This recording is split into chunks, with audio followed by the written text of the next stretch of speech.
Bonjour, c'est Charles Dubus, votre coach en aménagement paysager dans la métropole lilloise et ses environs. Aujourd'hui, dans cette vidéo, vous allez avoir quelques conseils pour que vous puissiez devenir l'artisan de votre jardin.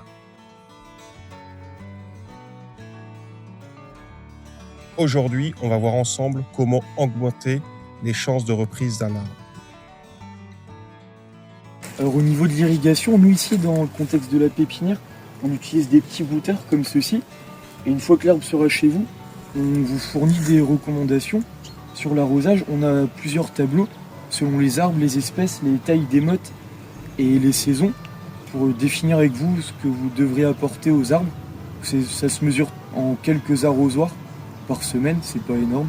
Cet été, quand il faisait très chaud, on réalisait 1 ou 2 arrosoirs, 2-3 fois par semaine. C'est vraiment pas énorme. Comme on coupe aucune racine, on met la même quantité d'eau qu'en pépinière. En pépinière, on apporte quelques litres par jour. On a des gouteurs de 6 litres heure, on en a 3-4 par arbre, on les fait tourner 30 minutes par jour.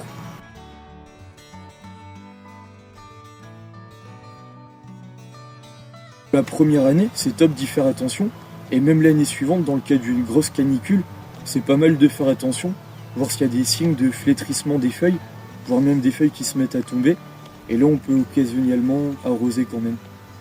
À savoir qu'il y a un grand danger chez les particuliers, quand on replante, c'est l'excès d'arrosage. Quand un client pense bien faire et va envoyer des arrosoirs tous les jours, 2 fois par journée, c'est un gros problème, ça va asphyxier les racines, l'eau va s'accumuler dans la phase de plantation et ça va causer le dépérissement de l'arbre. Donc c'est mieux d'être attentif, d'envoyer quelques arrosoirs quand on le dit, quand on voit des signes de flétrissement des feuilles, quand on sait que c'est une canicule, mais il ne faut pas envoyer trop d'eau à l'arbre. Une vérification régulière, un arrosage maîtrisé et tout se passe bien. Un arbre, c'est un être vivant. Il faut savoir l'écouter et savoir l'observer. Planter un arbre, c'est un très beau geste. En suivant ces quelques étapes simples, on met toutes les chances de notre côté pour qu'il s'épanouisse et vive longtemps. Si vous avez besoin de conseils ou d'un arbre prêt à planter, venez avec moi visiter les pépinières partenaires. Je serai ravi d'en parler avec vous.